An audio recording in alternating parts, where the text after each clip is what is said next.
আসসালামু আলাইকুম ওয়ারাহমাতুল্লাহি ওয়া বারাকাতুহু। আলহামদুলিল্লাহি রাব্বিল আলামিন ওয়াসসালাতু ওয়াসসালামু আলা আশরাফিল আমবিয়াই মুরসালিন নবিয়িনা মুহাম্মদ ওয়া আলা আলিহি ওয়া সাহবিহি আজমাইন। রব্বি ইশরাহ লি সাদরি ওয়া ইয়াসসির লি আমরি ওয়াহলুল উকদাতাম মিন লিসানি ইয়াফকাহু কাওলি। আলহামদুলিল্লাহ। আমরা সূরা ইউসুফের আজকে ৮০ নম্বর আয়াত থেকে আলোচনা শুরু করব।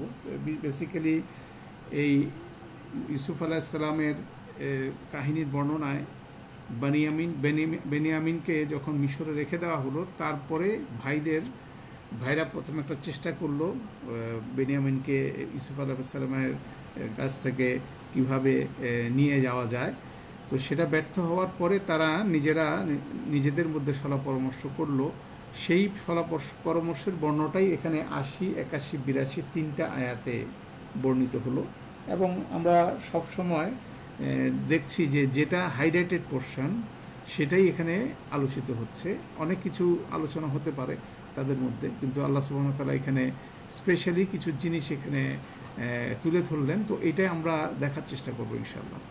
তো পাশাপাশি গত সেশনে আমরা একটা বিষয় আলোচনা করেছিলাম এবং সবাইকে চিন্তা করার জন্য বলছিলাম। সেটা হচ্ছিল যে ইউসুফ আলাইহিস সালামের দরবারে বেশ কয়েকবার হাজির হয়ে গেছে ইতিমধ্যে ইউসুফ আলাইহিস সালামের ভাইরা।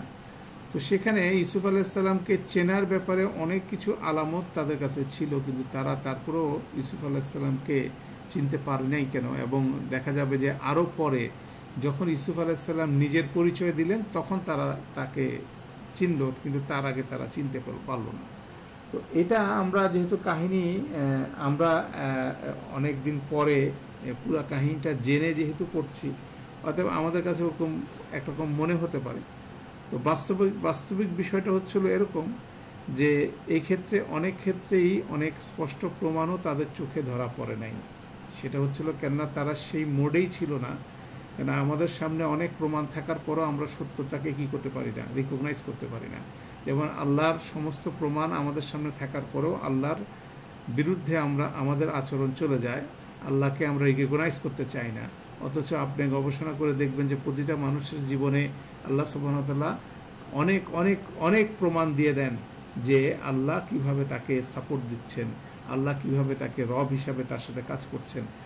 সেই বিষয়গুলো কিন্তু মানুষও রিকগনাইজ করে না। অতএব এটা একটা গুরুত্বপূর্ণ বিষয় যে আমরা সত্য বিষয়গুলো দেখতে পারি না, কারণ আমাদের দৃষ্টিভঙ্গিটা সবসময় অন্য জায়গায় নিবদ্ধ থাকে। আমাদের দৃষ্টিভঙ্গিটা স্বচ্ছ না, বায়াসড ওয়েতে আমরা চিন্তা ভাবনা করি ম্যাক্সিমাম ক্ষেত্রে।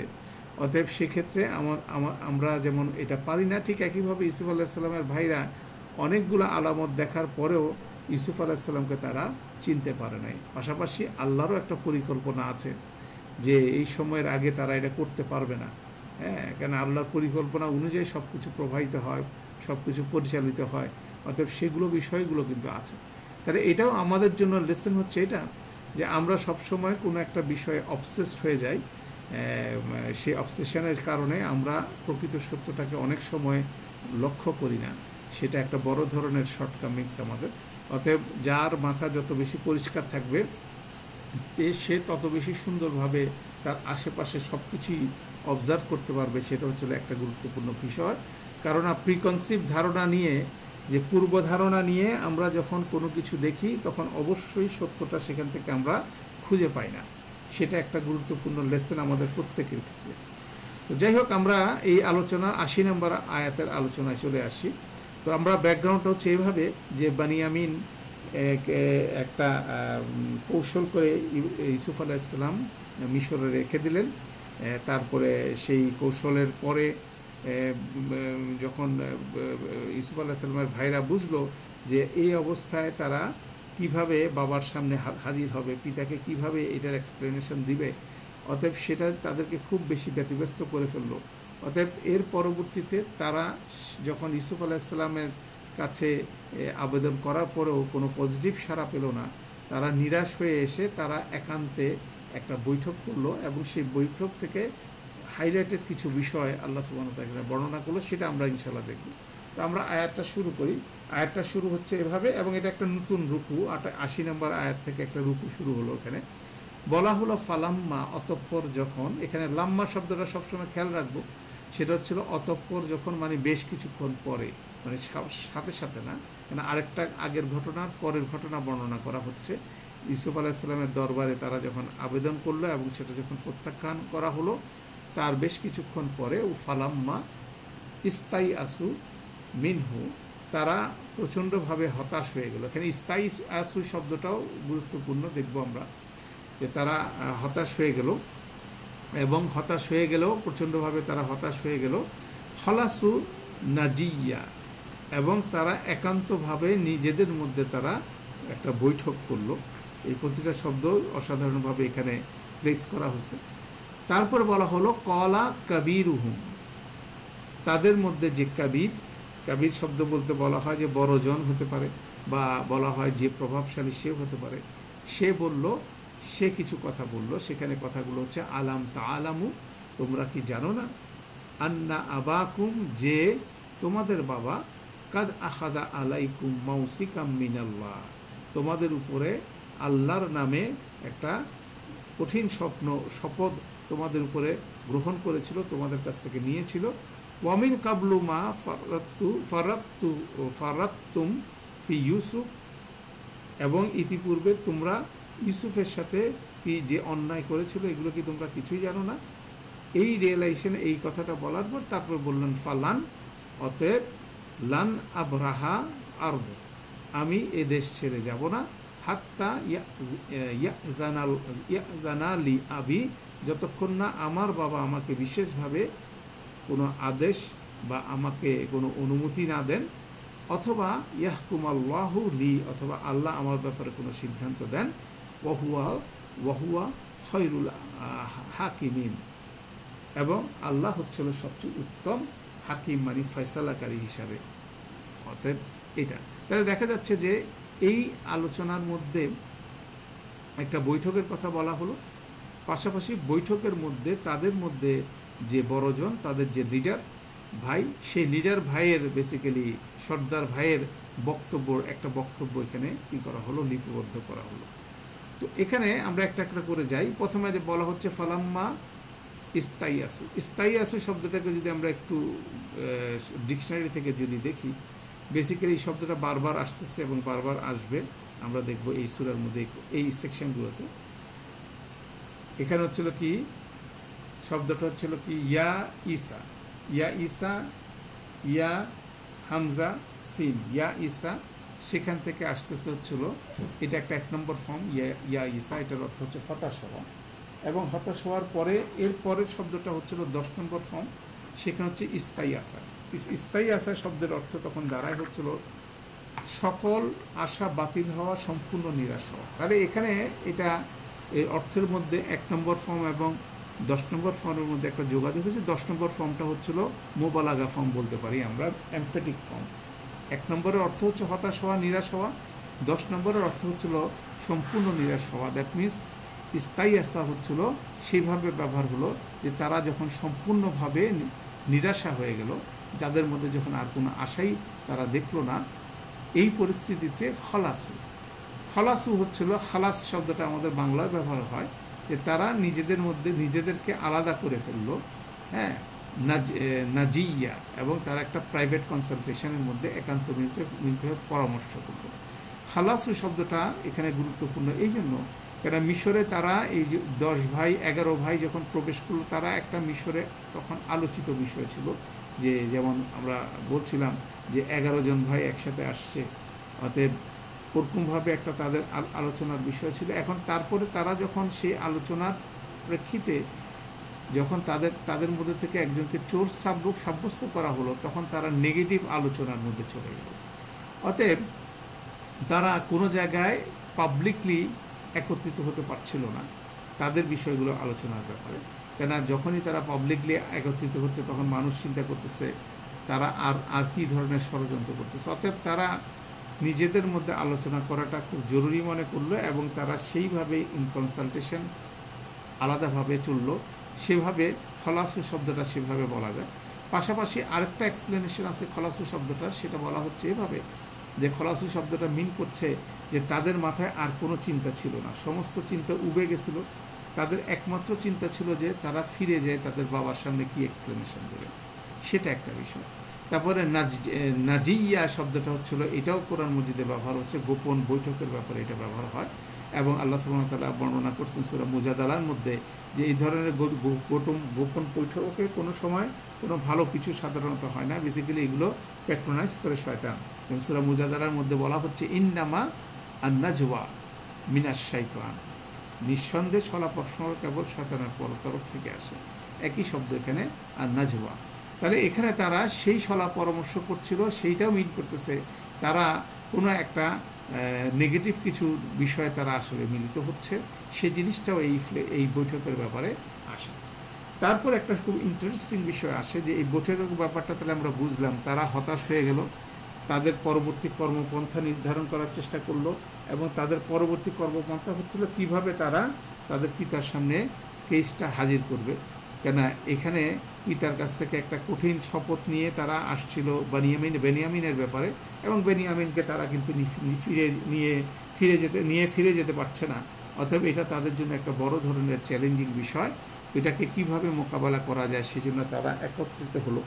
এবং এভাবে তারা পূর্বেও একত্রিত হয়েছিল।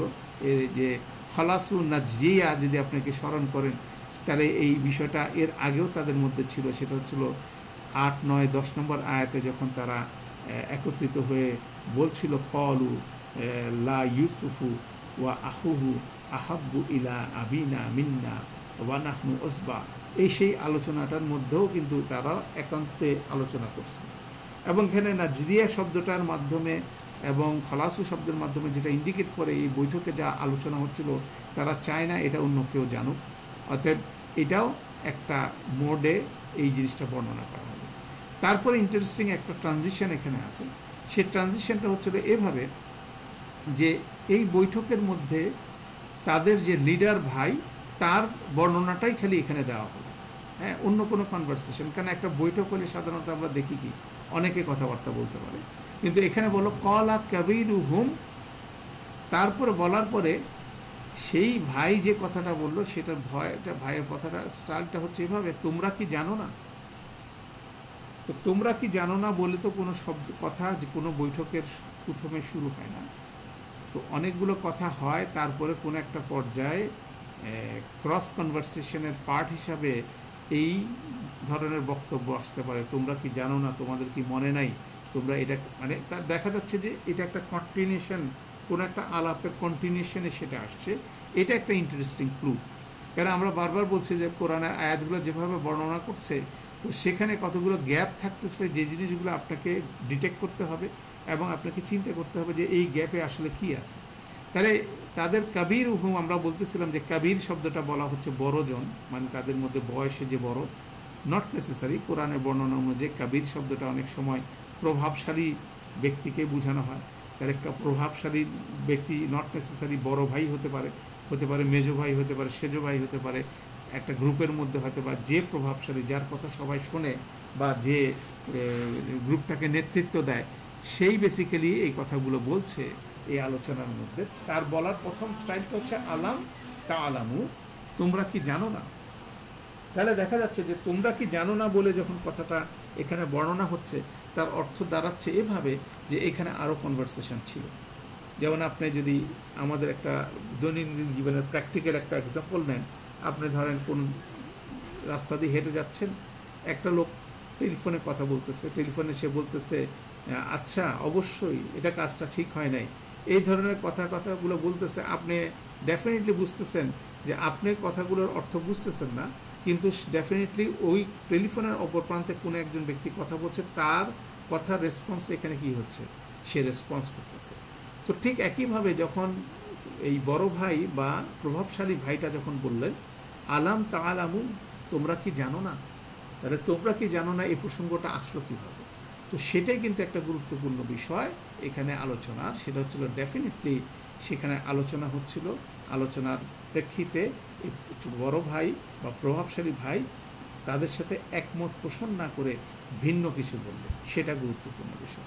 তাহলে আমরা প্রেক্ষাপট যদি চিন্তা করে দেখি যে ভিন্ন কী কথা বললো, তাহলে এখন তারা যায় সরাসরি বলবে যে বেনিয়ামিন চুরির দায়ে সাব্যস্ত হয়েছে, তাকে রেখে দেওয়া হয়েছে। তারা এতে একদিক থেকে খুশি, কেন তারা ইউসুফ আলাইহিস সালাম এবং বেনিয়ামিনকে পছন্দ করতো না, ইউসুফ আলাইসাল্লামকে তারা একটা কৌশল করে তারা গায়েব করে দিয়েছিল। আর এখানে তো বেনিয়ামিন নিজে নিজেই সেরকম একটা পরিস্থিতির মধ্যে পড়ে আলাদা হয়ে গেল। অতএব তারা যেটা চাচ্ছিল সে ধরনের একটা ঘটনা ঘটলো, যদিও তাদের বাবা এটা পছন্দ করবে না, কিন্তু এটা সত্য ঘটনা। আগেরটা ছিল তাদের বানানো ঘটনা, এটা একটা সত্য ঘটনা। অতএব কিছু কিছু ভাই বলতেছে যে যেটা সত্য আছে সেটা বলে দেব। পাশাপাশি ইয়াকুব আলাইসাল্লাম তাদের কাছে যখন প্রতিজ্ঞা নিচ্ছিলেন, তখন ইয়াকুব আলাইসাল্লাম একটা কথা তাদের কাছ থেকে বলছিলেন যে অবশ্যই অবশ্যই তুমি তাদেরকে আমরা ফেরত নিয়ে আসবা, অথবা ইল্লা আন ইউহাতা বিকুম, এক্সেপশন হচ্ছিল যদি তোমরা একান্ত অসহায় হও। তাহলে বেনিয়ামিনের ঘটনাটা যেভাবে ঘটলো, সেখানে আসলে প্র্যাকটিক্যালি ভাইদের করণীয় কিছু ছিল না, কেন বেনিয়ামিন সে প্রাসাদের সেই পরিস্থিতির মধ্যে পড়ে গেল এবং সেখানে আসলে কারোই কিছু করার নাই। অতএব পরিস্থিতিটা তাদের বাবা যে প্রভিশন দিচ্ছে সেই প্রভিশনের মধ্যেই জিনিসটা পড়ে যাচ্ছে। অতএব কিছু কিছু ভাই খুব রুডলি বলতেছে আসলে আমাদের কিছু করার নাই, আর বাবা যেভাবে বলছে সেভাবে তো যেহেতু উনি এরকম একটা অপশন দিচ্ছেন, তাহলে সেই অপশন অনুযায়ী তো আমরা তো অসহায়, আমরা অতএব সরাসরি যাই বলবো বিষয়টা। অতএব লজিক্যালি তারা এবার আগের চেয়ে অনেক স্ট্রংগেস্ট ওয়েতে লজিক্যালি তারা বাবার সামনে উপস্থিত হতে পারবে। অতএব তাদের চিন্তা করার কিছু নাই, তারা ডিসিশন নিচ্ছে যে তারা সবাই চলে যাবে সেখানে। তো এই হলো লজিক্যাল সিচুয়েশনে তারা বলছে। কিন্তু কাবিরুহুম, তাদের মধ্যে যে নেতৃস্থানীয় ব্যক্তি, যে রেসপন্সিবল ব্যক্তি, যে ভাইটা ছিল, সে ভিন্ন কিছু বিষয় চিন্তা করার চেষ্টা করলো। কারণ তার মাথায় সাথে সাথে চলে আসলো সেই চিন্তাটা চলে আসলো এভাবে যে এর আগে ইউসুফ আলাইসাল্লামের ব্যাপারে তারা যে ঘটনাটা ঘটিয়েছিল, সেটার পরবর্তীতে তাদের বাবার যে রিয়াকশান তারা দেখছিল, সেটা অবশ্যই তাদের কাছে সবার জন্য কিন্তু ভালো মনে হয় নাই, সবাই সেটাতে কমফোর্টেবল ফিল করে নাই। অতএব বেনিয়ামিনকে যখন তারা রেখে মিশর থেকে যখন চলে যেতে হলো, অতএব বাবার সামনে যখন তারা ফেস করবে, সেই বাবার সেই কঠিন সেই করুণাময় সেই চেহারাটা বা সেই রিয়াকশানটা তারা দেখতে পাবে। অতএব সেটা কোনো অবস্থায় এই ভাই দেখতে চাচ্ছেন না বা সে এটা গ্রহণ করতে পারছেন না। অতএব সেই লেভেল থেকে সে চিন্তা করছে। অতএব তার মধ্যে কিছু পজিটিভ থিঙ্কিং শুরু হলো। এবং এখানে যখন সে বলল, এই বড় ভাই যখন বলল, যে কথাটা বলল সেটাও ইন্টারেস্টিং। শুরু করলো আলাম তাআলাম, তোমরা কি জানো না। বড় ভাই বলতে পারতেন তোমাদের কি স্মরণ নাই। তাহলে তোমাদের কি স্মরণ নাই এবং তোমরা কি জানো না, এই দুইটা শব্দের দুইটা বাক্যের মধ্যে পার্থক্যটা আমাদের বুঝতে হবে। যদি বলা হতো তোমাদের কি স্মরণ নাই, দ্যাট মিনস তোমরা ভুলে গেছো কোনো কিছু, তোমাদেরকে স্মরণ করা মানে এটা ভুল হতেই পারে মানুষের। কিন্তু যখনই বলা হচ্ছে তোমরা কি জানো না, তার অর্থ হচ্ছিল তারা জিনিসটা তাদের স্মরণে আছে, কিন্তু তারা জিনিসটা ইগনোর করছে। যেমন ধরেন এরকম অপরাধ করার পরে মানুষ কি করে, মানুষ আরেকজনকে হার্ট করে বা আরেকজনেরকে কষ্ট দিয়ে মানুষ অনেক সময় মনে করে যে জিনিসটা খুব একটা গুরুত্বপূর্ণ বিষয় না, সেই হিসাবে সে সামনের দিকে আগাতে থাকে, সেটাকে বড় ধরনের সিন সে মনে করে না। সে পয়েন্ট অফ ভিউ থেকে যখন সে বলছে, তখন বেসিক্যালি সেটাকেই অ্যাড্রেস করে বড়জন বলতেছে তোমরা কি জানো না। দ্যাট মিনস তোমরা কি জানো না বিষয়টা, মানে দ্যাট মিনস তোমরা কি জিনিসটাকে ইগনোর করতেছো। ইগনোরটা কি? তখন সেই তাদেরকে বললেন আন্না আবাকুম, নিশ্চয়ই যে তোমাদের বাবা। এটাও ইন্টারেস্টিং অ্যাড্রেস। তোমাদের বাবা বলা হচ্ছে কি জন্য, দাদা আবানা, এর আগে শব্দটা আমরা দেখতেছি আমাদের বাবা, নিশ্চয়ই আমাদের বাবা, সেটা বললো না, কারণ বললো নিশ্চয়ই তোমাদের বাবা। দ্যাট মিনস এই ব্যক্তি যা অনুভব করতেছে, ওনার দৃষ্টিভঙ্গি এবং অন্যান্য ভাইদের দৃষ্টিভঙ্গি টোটালি ভিন্ন। তাদের ডিফারেন্স অফ ওপিনিয়ন তারা এখানে উপনীত হলো যে তাদের মধ্যে তারা একভাবে জিনিসটা চিন্তা করছে না। কিছু ভাই বলতেছে যে এটা কোনো ব্যাপার না, কিন্তু এই লিডার ভাই, যে সর্দার ভাই, তিনি বলতেছেন না, এটা ম্যাটার করতেছে, এটা অবশ্যই ম্যাটার করতেছে। কেননা তোমাদের বাবা তোমাদের কাছ থেকে আন্না আবাকুম, যে আবাকুম তোমাদের বাবা সম্বোধনটা চলে গেল। এটা ইন্টারেস্টিং জিনিস আমরা দেখব। কাদ অবশ্যই আখাজা আলাইকুম, গ্রহণ করেছেন তোমাদের উপরে। হ্যাঁ, কোরআন মজিদে আখাজা শব্দটার সাথে মিন শব্দটা ব্যবহার হয়। আখাজা মিন কুম হওয়ার কথা, তিনি বললেন আখাজা আলাইকুম, তোমাদের কাছ থেকে বেসিক্যালি তোমাদের উপরে একটা অঙ্গীকারে নিলেন, মাউসিকাম মিনাল্লাহ, আল্লাহকে সাক্ষী রেখে একটা অঙ্গীকার, একটা প্রমিস নিয়েছিলেন। দ্যাট মিনস যে আলাইকুম ব্যবহারের মাধ্যমে বলা হচ্ছে যে তোমাদের উপরে, ঠিক আছে? দ্যাট মিনস এটা কন্টিনিউয়াসলি, এই কমিটমেন্টটা কন্টিনিউয়াসলি তোমাদের উপরে বিরাজমান, অতএব এটাকে ইগনোর করার তোমার সুযোগ নেই। কেন আহাতার কথা যখন বলা হচ্ছে, তোমরা যদি সারাউন্ডেড হও, আক্রমণ হও, তাহলে একা সে কেন আটকায় যাবে? কোনো একটা শত্রু যদি তাকে আক্রমণ করে, তাহলে দেখা যাবে যে ছেলে অন্তত সাথে, তার সাথে আরও দুইজন নিশ্চয়ই সেখানে কি হবে, এফেক্টেড হবে। অতএব সে কেন এভাবে এককভাবে সে কী জন্য সেটা, অতএব সে লজিক্যালি কিন্তু তারা সেটা বলতে পারবে না। অতএব সেটা বড় ধরনের একটা ফেইলিউর তাদের জন্য, সে দায়িত্বটা তারা এড়াতে পারে না, এবং সেটা তাদের পিতা কোনোভাবে বিশ্বাস করবে না। কেন এই ধরনের কঠিন প্রোটেকশান, প্রতিজ্ঞা তারা নিয়েছিল, সেই জিনিসটাই তাদেরকে স্মরণ করা দিল, কাদ আখাজা আলাইকুম মাউসিকাম মিনাল্লাহ। ঠিক আছে, এটা একটা বলল। তারপর বললো হচ্ছে ওয়ামিন কাবলু মা ফাররাতুম ফি ইউসুফ, এবং কি তোমরা কি জানো না অনেক পূর্বে ইউসুফের ব্যাপারে তোমরা কিভাবে অন্যায় করেছিলাম। এই দুইটা অন্যায়তে একই রকম অন্যায় হয়ে যাচ্ছে, যদিও দুইটা ভিন্ন প্রেক্ষাপট, ঠিক আছে, কিন্তু বিষয়টা তো এন্ড অফ দি রেজাল্ট হচ্ছিল একই, যে ইউসুফ আলাইহিসসালাম বাবার কাছে ফিরতে পারে নাই, বেনিয়ামিনও বাবার কাছে ফিরতে পারে নাই। অতএব নৈতিক জায়গা থেকে তাদের মধ্যে একটা অনুশোচনা বোধ কি তাদের মধ্যে হবে না?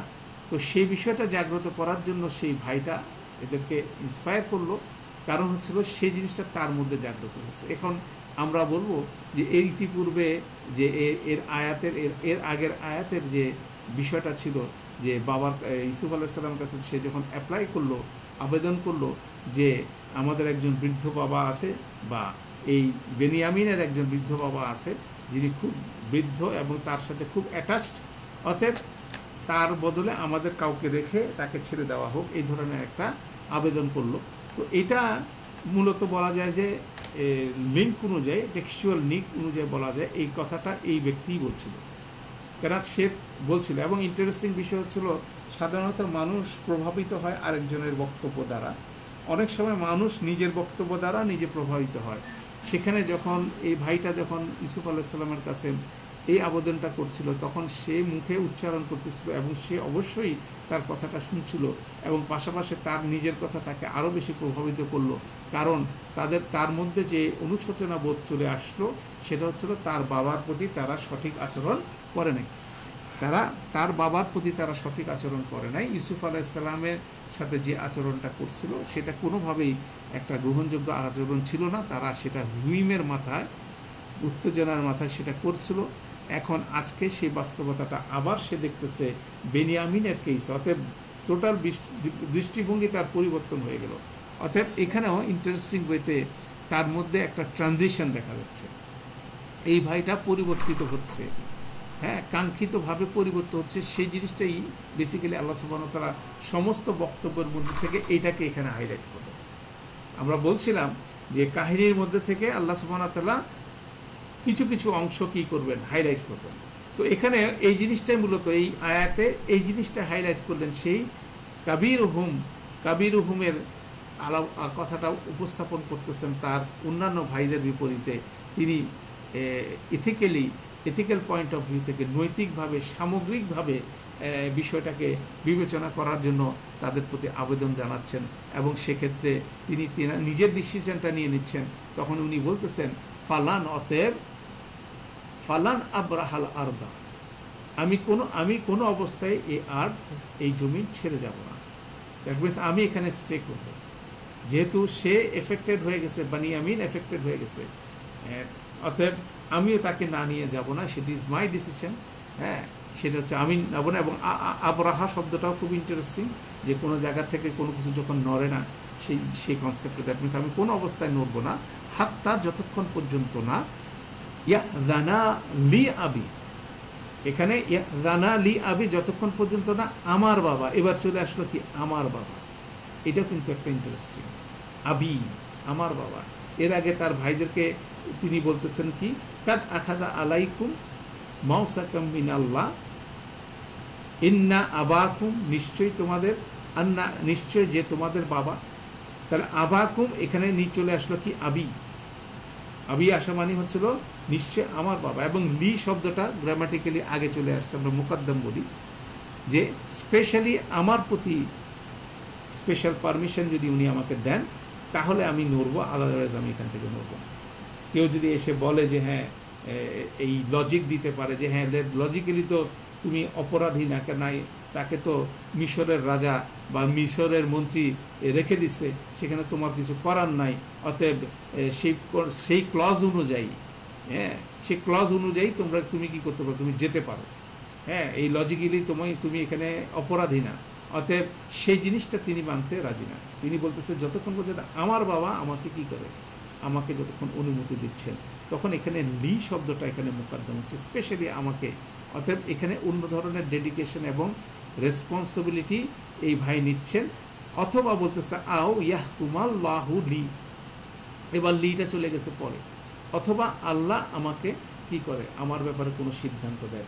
যেমন আল্লাহ সিদ্ধান্ত দিতে পারে যে বেনিয়ামিনকে হয়তো তারা ছেড়ে দিচ্ছে, যদি এর মধ্যে ছেড়ে যায় তাহলে কি হবে, তাহলে বেনিয়ামিনকে নিয়ে কে ফিরে যাবে কেনানে, অতএব সে যদি কোনো রকম এরকম অপরচুনিটি তৈরি হয় তাহলে আমি তাকে নিয়ে ফিরে যাবো, অতএব আমার এখানে থেকে যাওয়া উচিত। অতএব তিনি খুব পজিটিভ ওয়েতে, তিনি তার বাবাকে খুশি করার জন্য খুব পজিটিভ ওয়েতে ওনার এই স্যাক্রিফাইসটা উনি নিচ্ছেন। পাশাপাশি উনি বলছেন ওয়া খায়রুল হাকিমিন, এবং আল্লাহর ব্যাপারে ওনার কনফিডেন্স বর্ণনা করতেছেন যে আল্লাহ হচ্ছে অধিকতর ফয়সালা সঠিক এবং সবচেয়ে বেস্ট সর্বোত্তম ফয়সালাকারী। অর্থাৎ আমি আল্লাহর উপর ভরসা করছি এবং আমি বাবাকে সন্তুষ্ট করার জন্য আমি এই উদ্যোগ নিচ্ছি, এটা অ্যাবসলিউটলি আমার ডিসিশন। দ্যাট মিনস এই ডিসিশনটা তার ভাইদের কাছ থেকে আলাদা হয়ে গেল। তাহলে দেখা যাচ্ছে যে এখানে কাবির হুকুম, তাদের যে সর্দার ভাই, সে টার্ন করছে আল্লাহর দিকে, সে টার্ন করছে তার ভুল থেকে সে বের হয়ে এসে তার অনুশোচনা তার মধ্যে কাজ করতেছে। অর্থাৎ this is the turning basically, যেটা ইউসুফ আলাইহিসসালাম এক্সপেক্ট করছিলেন হবে, এবং তার বড় ভাইয়ের মধ্যে বা তাদের লিডার ভাইয়ের মধ্যে সেই টার্নিংটা হচ্ছে, এবং সেই জিনিসটাই এখানে খুব সুন্দরভাবে আল্লাহ সুবহানাহু ওয়া তাআলা তুলে ধরছেন। এইটাই হলো অবজার্ভ করার মতো অসাধারণ বিষয় এই আয়াত। পাশাপাশি এখানে আরেকটা সুন্দর বিষয় আছে, বেশ কয়েকটা সুন্দর বিষয় আছে। তো প্রথম বিষয়টা আমরা আলোচনা করি এইভাবে, সেটা হচ্ছিল ইন্টারটেক্সচুয়াল কানেকশন বলে একটা কথা অনেক সময় আসে। সেটা হচ্ছিল কেউ যখন কারো দ্বারা প্রভাবিত হতে থাকে, তখন বেসিক্যালি দেখা যাচ্ছে একজনের বক্তব্য আরেকজন কী করে, রিফ্লেক্ট করে, বলে ইকো মানে প্রতিধ্বনিত করে। যেমন এখানে যে বক্তব্যগুলো বড় ভাইটা দিল বা প্রভাবশালী ভাইটা দিল, এই বক্তব্যগুলো সবগুলো ইয়াকুব আলাইহিসসালাম তার ছেলেদেরকে যে বক্তব্যগুলো দিল সেখান থেকেই বলা যায় হলো কি পিক হয়ে আসছে, সেখান থেকে এগুলো আসছে, প্রতিফলিত হচ্ছে। সেটার একটা খুব সুন্দর ডেমনস্ট্রেশন এখানে আছে। যেমন এই ভাইটা যখন বলল কাদ আখাযা আলাইকুম মাউসিকাম মিনাল্লাহ, অবশ্যই তোমাদের বাবা কি তোমাদের উপরে আল্লাহকে সাক্ষী করে একটা প্রতিজ্ঞা নিয়েছিলেন। এটা যখন বলছে মাউসিকাম মিনাল্লাহ, যেমন ফ্রেজটা ব্যবহার করলেন, এই ফ্রেজটা বেসিক্যালি ইয়াকুব আলাইহিস সালাম ব্যবহার করছিলেন। কালা লান উরসিলু, কালা লান উরসিলাহু, ইয়াকুব আলাইহিস সালাম বলেছিলেন কি আমি কখনোই তাকে তোমাদের সাথে মাআকুম, তো কখনো তোমাদের সাথে তাকে যেতে দিব না, যতক্ষণ পর্যন্ত না তুনি মাউসিকাম মিনাল্লাহ, যতক্ষণ না তোমরা আমাকে আল্লাহকে সাক্ষী রেখে কি করবে, একটা প্রতিজ্ঞা করবে। তাহলে এই যে কথাটা বললো, এইটাই রিফ্লেক্ট হয়ে আসলো কি ওনার বক্তব্যের মধ্যে, কাদ আখাযা আলাইকুম মাউসিকাম মিনাল্লাহ। দ্যাট মিনস পিতার সেই বক্তব্যটা তার অন্তরে উনি ধারণ করছিলেন, এবং সেটা সেই জায়গা থেকে বলা যায় যে একেবারে ফ্রেজগুলো চলে আসতেছে তার কথার মধ্যে, সেই জিনিসটাও এখানে আসলো। এরপরের বক্তব্যতে এটা বলেন 66 নম্বর আয়াতে। এর আগে 64 নম্বর আয়াতে যখন তারা প্রস্তাব করলো যে বেনিয়ামিনকে তারা নিয়ে যেতে চায় মিশরে রেশন পাওয়ার জন্য, তখন ইয়াকুব আলাইহিস সালামের রিয়াকশনটা কী ছিল, ক্বালা হাল আমানুকুম আলাইহি, বললেন ইয়াকুব আলাইহিস সালাম বলছিলেন যে আমি কি তোমাদেরকে বিশ্বাস করব আলাইহি ইল্লা কামা আমিনতুকুম আলা আখিহি মিন ক্বাবল, যেভাবে আমি বিশ্বাস করেছিলাম তার ভাইয়ের ব্যাপারে ইতিপূর্বে, মানে এখানে আখিহি মানে ইউসুফ আলাইহিস সালামের কথা বলা হচ্ছে, মিন ক্বাবল অনেক পূর্বে। ঠিক একইভাবে এখানে বলছে ওয়ামিন ক্বাবলু মা ফারাতুম ফি ইউসুফা, অনেক পূর্বে ইউসুফের কথা, এখানে ইউসুফ আলাইহিস সালামের কথা সরাসরি চলে আসতো। এর আগের আয়াতে কিন্তু ছিল যে আখি, যখন তারা বলল যে তার একজন ভাই ছিল, সে ছিল কি চোর, সেখানে কিন্তু ইউসুফ আলাইহিস সালামের নাম উচ্চারণ করা হয় নাই, কিন্তু এখানে ইউসুফ আলাইহিস সালামের নাম উচ্চারণ করা হলো। একই কনসেপ্টটা, যে পিতা যে বিষয়ে তাদেরকে স্মরণ করালো যে তোমরা এই তার ব্যাপারে কি তাই পরিকল্পনা করছো যা তোমরা ইতিপূর্বে ইউসুফের ব্যাপারে করেছিলে, ঠিক একই জিনিসটাই আরেকভাবে সে রিফ্লেক্ট করে বলল যে মা ওয়ামিন কাবলু মা ফারাতুম ফি ইউসুফ। তাহলে দেখা যাচ্ছে পয়েন্ট টু পয়েন্ট কিন্তু এখানে রিফ্লেক্টেড হচ্ছে।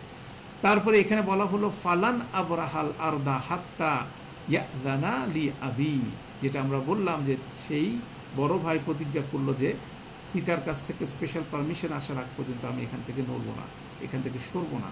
কেন বললো?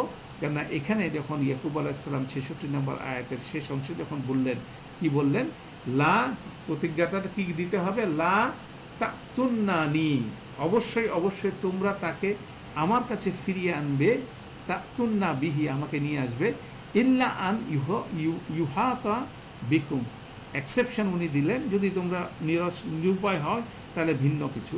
দ্যাট মিনস নিরুপায় হলে শুধুমাত্র সে হবে না, মানে এককভাবে হবে না। অতএব সেই বিষয়টাই এখানে গুরুত্বের সাথে উনি নিচ্ছেন যে এই ক্লজটা উনি নিতে রাজি না, কারণ এই ক্লজটার বিপরীতেও উনি অপশন চাচ্ছেন যে উনি এটা সিনসিয়ারলি জিনিসটা করবেন। যেমন আমরা অনেক ক্ষেত্রে বলি যে কেউ যখন হারাম কোনটা হালাল কোনটা আমরা যখন এটা নিয়ে আলোচনা করি, অনেকের একটা টেন্ডেন্সি থাকে যে আমি একটা কাজ করব, সেই কাজটা কিভাবে হালাল করা যায়, একটা প্রশ্নবদ্ধ কাজকে কিভাবে হালাল করা যায়, সেজন্য আমি বিভিন্ন জায়গায় ওপিনিয়ন খুঁজতে থাকি। এটা এক ধরনের অ্যাটিটিউড থাকে। আবার একটা অ্যাটিটিউড থাকে এরকম, মানুষ হালাল থেকে হারাম থেকে বাঁচার জন্য সে রুলিংস পায়, সে কারো কাছে বক্তব্য পায়, বক্তব্য পাওয়ার পর সে আবার এটা চেক করতে চায়। এই জন্য তার মনস্তাত্ত্বিক বিষয়টা এরকম যে এটা কি সাফিসিয়েন্ট কিনা। তাহলে দুইজনই কিন্তু একটা নিষিদ্ধ বিষয় নিয়ে ওপিনিয়ন সিক করতে থাকে মানুষের কাছে। একজনের ইন্টেনশন হচ্ছিল এই হারাম বিষয়টা কিভাবে হালাল করা যায়, আরেকজনের ওপিনিয়ন হচ্ছিল যে এই হারামটা বলা হচ্ছে এটা কি সাফিসিয়েন্ট, নাকি এর চেয়ে বেটার ওয়েতে প্রিকশন নিয়ে এই হারাম বিষয় থেকে বাঁচা যাবে। অর্থাৎ টোটালি ডিফারেন্ট অ্যাটিটিউড কিন্তু এখানে আছে। অর্থাৎ এখানে কিন্তু দুই গ্রুপ ভাইয়ের মধ্যে টোটালি ডিফারেন্ট অ্যাটিটিউড। এক পক্ষ বলতেছে যে আমাদের কাছে তো প্রভিশন আছে এই ক্লজের, ইল্লা আন ইউহাতা বিকুম, যেহেতু পিতা বলছে যদি তোমরা অসহায় হও তাহলে এই বিষয়টা গ্রহণযোগ্য হবে, অর্থাৎ সে ক্লজ নিয়ে তারা দৌড়াচ্ছে। আর এখানে বড় ভাই যেটা বলছেন যে এই ক্লজটা যদিও দেওয়া আছে কিন্তু এই ক্লজটার ব্যাপারে ইট ইজ নট সাফিসিয়েন্ট, আমি আমার পিতার প্রতি আরও বেশি সিনসিয়ার হতে চাই। তারপরে কেন এটা কঠিনভাবে ইয়াকুব আলাইহিস সালাম এই প্রতিজ্ঞাটা নিয়েছিলেন। ফালাম্মা, তারপর কি আতাইতুহু মাউসিকা হুম ক্বালা আল্লাহু আলা মা নাকুলু ওয়াকিল, কঠিনভাবে সেই প্রতিজ্ঞাটা নিয়েছিলেন। অতএব সেটাকে ভ্যালু করার জন্য, ভ্যালু করে উনি তার শেষ প্রচেষ্টা দিতে চাচ্ছেন। অতএব সেভাবেই করে উনি রেফারেন্স করে, এই রেফারেন্সে বেসিক্যালি এটা বললেন। তারপরে শেষে ইয়াকুব আলাইহিস সালাম এই বড় ভাই বললেন, অথবা ইয়াহকুম আল্লাহু লি, অথবা আল্লাহ আমার ব্যাপারে কোনো ফয়সালা করে দেন, ওয়াহুয়া খায়রুল হাকিমিন, এবং তিনি হচ্ছে সবচেয়ে উত্তম ফয়সালাকারী। এইভাবে যে আল্লাহর উপরে ভরসা করার যে বিষয়টা, আল্লাহর হেকমতের উপরে যে ভরসা করার যে বিষয়টা উনি শেষে প্রকাশ করলেন, এটাও পিতার কাছে প্রাপ্ত। কেন সেই 67 নম্বর আয়াতে ইয়াকুব আলাইহিস সালাম বললেন, ইনিল হুকমু ইল্লা লিল্লাহ, হুকুম শুধুমাত্র আল্লাহর তরফ থেকে আসছে। আলাইহি তাওয়াক্কালতু, আমি শুধুমাত্র তার উপরেই কি করি, ভরসা করি। ওয়া আলাইহি ফালিয়াতাওয়াক্কালিল মুতাওয়াক্কিলুন, এবং ভরসাকারীদের শুধুমাত্র তার উপরই ভরসা করা উচিত। এই যে একটা আল্লাহ সম্বন্ধে এবং একটা খুব শক্তিশালী বক্তব্য ইয়াকুব আলাইহিসসালাম তার ভাইদেরকে দিয়েছিলেন, সেই বক্তব্যটাই এ ভাই ধারণ করলো শেষে, যে আল্লাহর উপরে, আল্লাহ যেটা ফয়সালা দিবেন সেটার উপরেই আমি ভরসা করব। কেননা দুইটা জিনিস, একটা হচ্ছে তিনি তার পিতাকে সন্তুষ্ট করতে চাচ্ছেন, পিতার অসন্তুষ্টির জায়গাটা থেকে উনি কম্পেনসেট করতে যাচ্ছেন, পাশাপাশি সে ব্যাপারে আল্লাহর সাহায্য চাচ্ছেন, আল্লাহর উপর ভরসা করতেছেন। এই পুরা বিষয়টাই আসলে ইয়াকুব আলাইহিসসালাম তার ছেলেদের মধ্যে জাগ্রত করতে চাচ্ছিলেন, এবং সেটা এই বড় ছেলের মধ্যে জাগ্রত হলো এবং ট্রানজিশন চেঞ্জ হলো। অর্থাৎ এটাই হলো একটা পাওয়ারফুল ট্রানজিশন, যেটা আল্লাহ সুবহানাহু ওয়া তাআলা এখানে ক্যাপচার করলেন।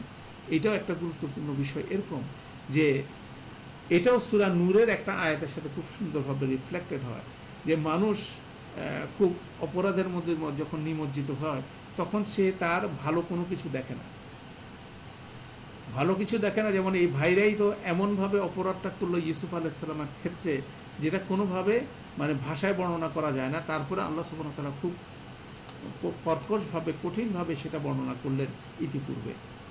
কিন্তু এখানে এসে যখন সে ভাইটা যখন পরিবর্তন হচ্ছে, সে পরিবর্তনের টোটাল সিনারিওটা আল্লাহ ক্যাপচার করলেন খুব পজিটিভ হতে।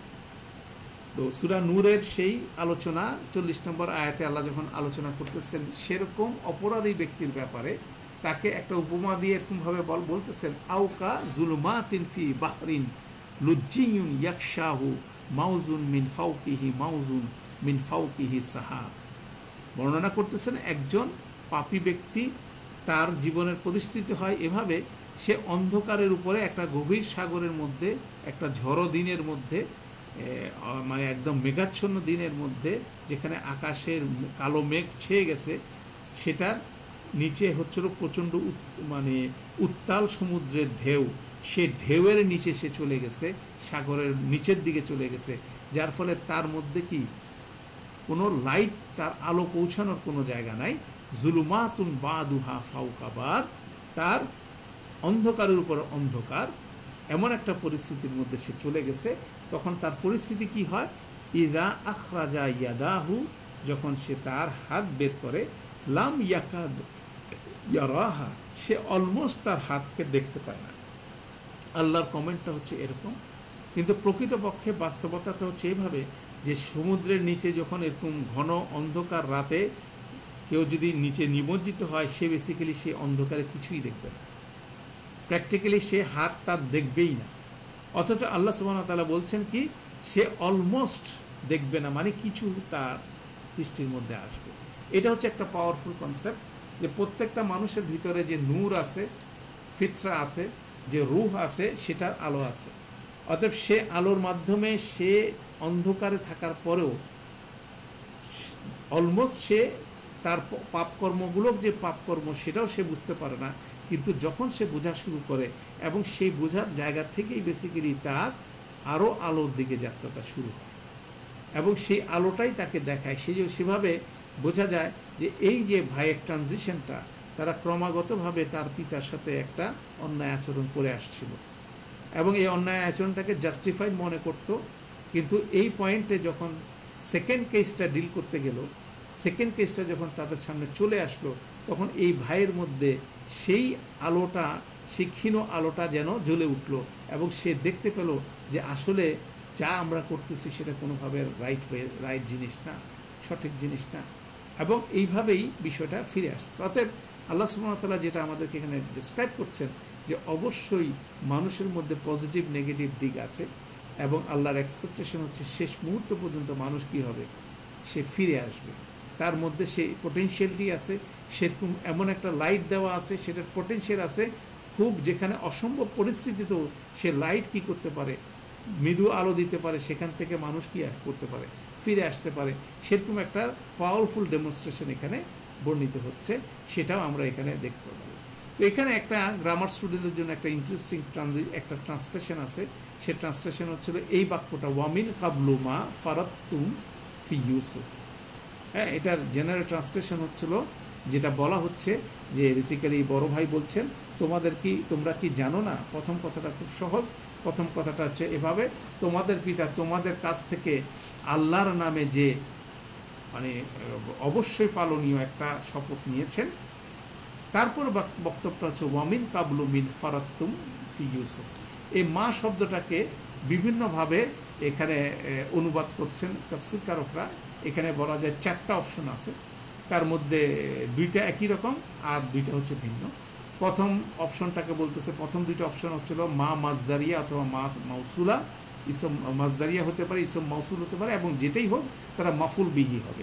দ্যাট মিনস বড় ভাই বলছেন প্রথম একটা বিষয়, তোমরা কি জানো না প্রথম বিষয় যে আল্লাহ তোমাদের পিতা আল্লাহর নামে তোমাদের কাছ থেকে কঠিন একটা শপথ নিয়েছিল, এটা হচ্ছে প্রথম বিষয়। আর সেকেন্ড বিষয় হচ্ছিল তোমরা ইউসুফের সাথে অতীতকালে যে অন্যায় আচরণ করছো সেটা কি তোমরা ভুলে গেছো, সেটা কি তোমরা জানো না? তো সেটা দুইভাবে বলা যায়। ইসম মাউসুল হলে এটা ট্রান্সলেশন একরকম হয়, যেমন বলা হয় অন্যদিকে পূর্বে তোমরা ইউসুফের ব্যাপারে যে অন্যায় করেছো, যে শব্দটা ট্রান্সলেটেড হয়।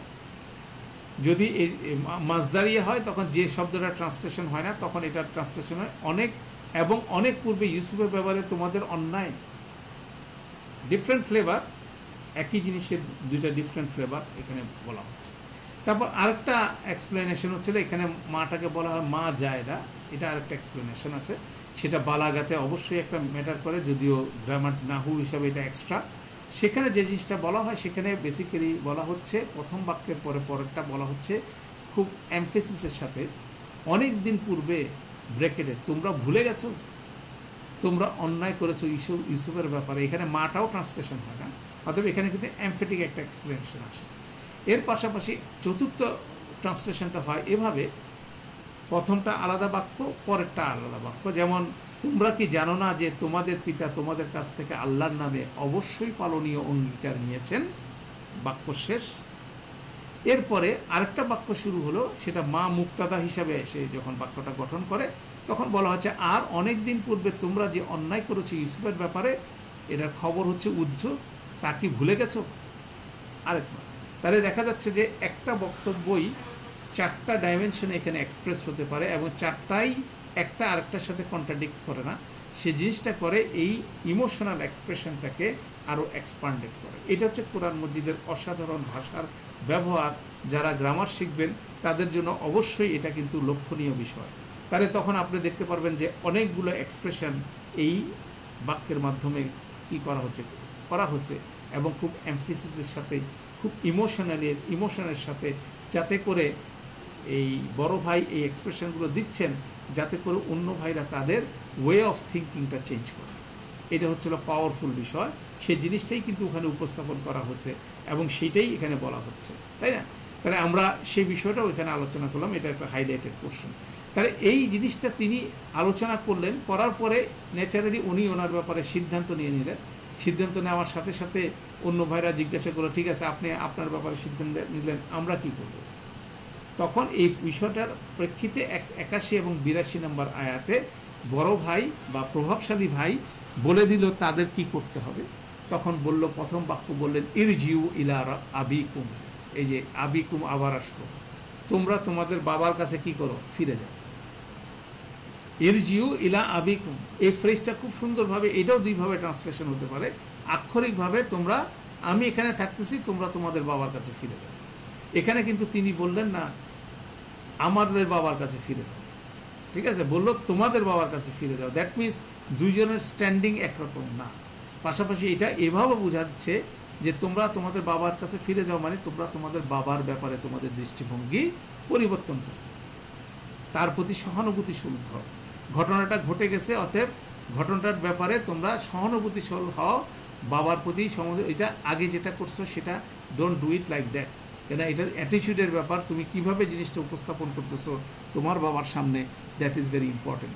তারপর বললো ফাকুলু, অতঃপর তোমরা বলো, তোমরা সবাই মিলে বলো কি, ইয়া আবানা, এবার দেখলে বলে হে আমাদের বাবা, ঠিক আছে, ইন্না ইন্না ইবনাকা সারাকা, নিশ্চয়ই আপনার ছেলে চুরি করেছে। এখানে একটু বক্রতা দেখা যাচ্ছে, কিন্তু বিষয়টা হচ্ছিল যে বলা হচ্ছে যে অবশ্যই মানে আপনার ছেলে, দোষটা হচ্ছে আপনার ছেলে, এই ছেলের ব্যাপারে আপনি এত বেশি অবসেসড, কিন্তু সেই এই ঘটনাটা ঘটাইছে, অর্থাৎ আমাদের এখানে কোনো কি নাই, আমাদের এখানে কোনো দোষ নাই, আমরা তার বিরুদ্ধে কোনো কিছু করি নাই। হ্যাঁ, কেননা এর আগে ইউসুফ আলাইহিস সালামের ঘটনাটার প্যারালেলই তারা বিষয়টা যতটুকু সম্ভব সত্যভাবে তারা উপস্থাপনের চেষ্টা করতেছে, কেননা প্রকৃতপক্ষে ঘটনাটা সত্য, সেখানে তাদের কোনো দোষ নাই, অতএব ওইভাবে তারা উপস্থাপন করার চেষ্টা করতেছে। প্রথম স্টেটমেন্টটা কি, ইন্না ইবনাকা সারাক, নিশ্চয়ই আপনার এই ছেলে কি করছে, চুরি করছে। এটা যেমন কনফিডেন্সের সাথে বলল, বলার পর পরপরের বাক্যটা বলল কি, ওয়ামা শাহিদনা ইল্লা বিমা আমিল আলিম না। এটা আবার সন্দেহজনক বাক্য বলল যে আমরা বেসিক্যালি যা দেখছি সেটাই যা আমরা শুনছি, জানলাম, সেটার ভিত্তিতে আমরা সাক্ষ্যটা দিলাম। দ্যাট মিনস আমরা যেটা জানছি, কেননা সে চুরি করছে সেটা আমরা দেখি না, স্বচক্ষে আমরা দেখি না, কিন্তু ওখানে যেভাবে পরিস্থিতি তৈরি হলো, সেখানে যেটা আমরা জানলাম সেটাই আমরা এখানে সাক্ষী হিসাবে সেটাই দিচ্ছি। দ্যাট মিনস এর আগে বলা হলো নিশ্চয়ই সে চুরি করছে, পাশাপাশি পরের বাক্যে কী করা হলো, সেটাকে ইজি করা হলো যে সে চুরি করছে সেটা আমরা যতটুকু জানছি সেটাই সাক্ষী দিচ্ছি, অর্থাৎ আমাদের জানার বাইরেও কোনো কিছু থাকতে পারে। এই জন্য তৃতীয় বাক্য বলল, ওয়ামা কুন্না লিল গায়বি হাফিজিন, এবং আমরা কোনোভাবে গায়বের ব্যাপারে কিন্তু হেফাজতকারী হতে পারি না, কেন আমরা যেটা জানছি সেটা আমরা সাক্ষী দিচ্ছি। এখন গায়বের মধ্যে যদি কোনো কিছু ঘটে থাকে, দ্যাট মিনস সেটার ব্যাপারে আমরা জানি না। দ্যাট মিনস তারা বেনিফিট অফ ডাউট দিচ্ছে বেনিয়ামিনের উপরে, যাতে করে তাদের বাবা কমফোর্ট ফিল করে। কেন এই প্রেসক্রিপশনটা দিচ্ছে কে, সেই কাবির হুম, সেই ভাইটা যে ভাই রিয়েলাইজ করছে তার বাবার প্রতি সহানুভূতিশীল হওয়া উচিত, সে তাদেরকে ডিকটেট করে দিচ্ছে যে তোমরা তোমাদের বাবার সামনে যায় কেসটা কিভাবে উপস্থাপন করবা। তো সেখানে দেখা যাচ্ছে যে কেস উপস্থাপনার মধ্যে তারা কিছু সহানুভূতিশীল উপস্থাপনা তারা দিচ্ছে। যেমন প্রথমে বলতেছে যে নিশ্চয়ই আপনার ছেলে চুরি করছে, দ্যাট মিনস এখানে আমাদের কোনো দোষ নাই। তারপর বলার চেষ্টা করতেছে যে হ্যাঁ, আমরা যতটুকু জানছি সেই অনুযায়ী সাক্ষী দিচ্ছি, কিন্তু প্রকৃত ঘটনা আমরা জানি না, আমরা দেখি নাই।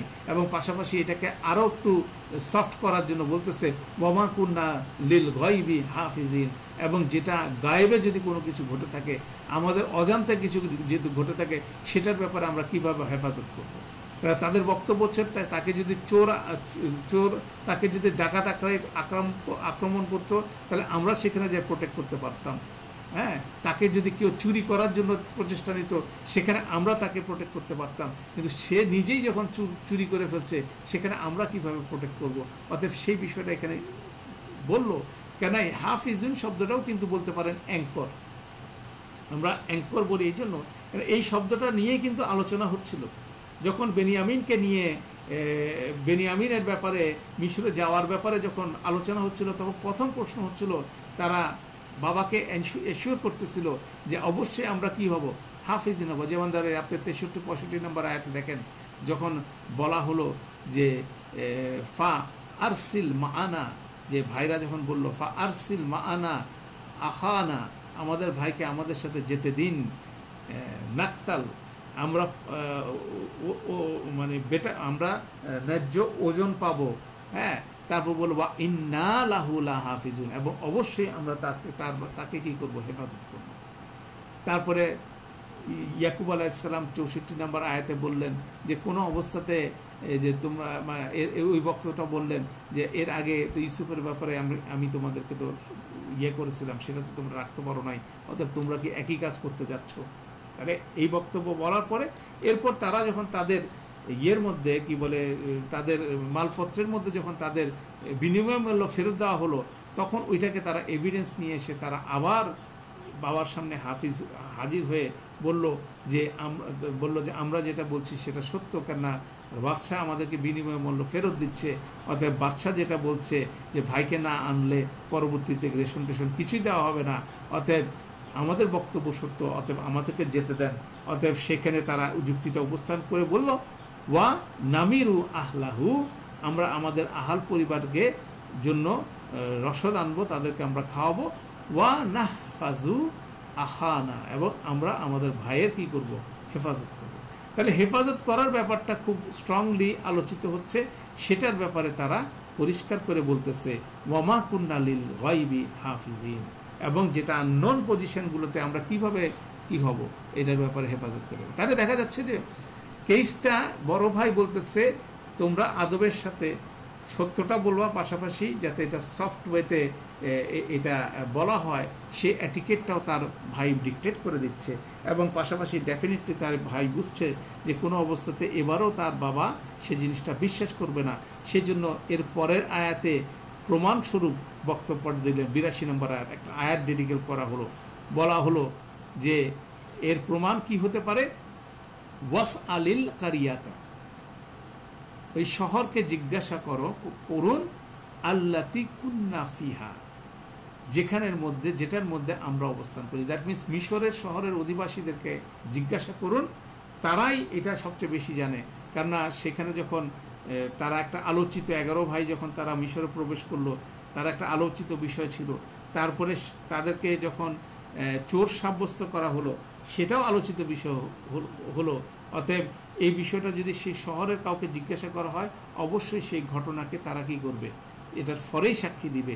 সেজন্য তারা বলল যে তার ভাই প্রেসক্রাইব করলো যে সাক্ষী প্রমাণ হিসাবে উপস্থাপন করো, ওয়াস আলিল কারিয়াতা আল্লাতি কুন্না ফিহা।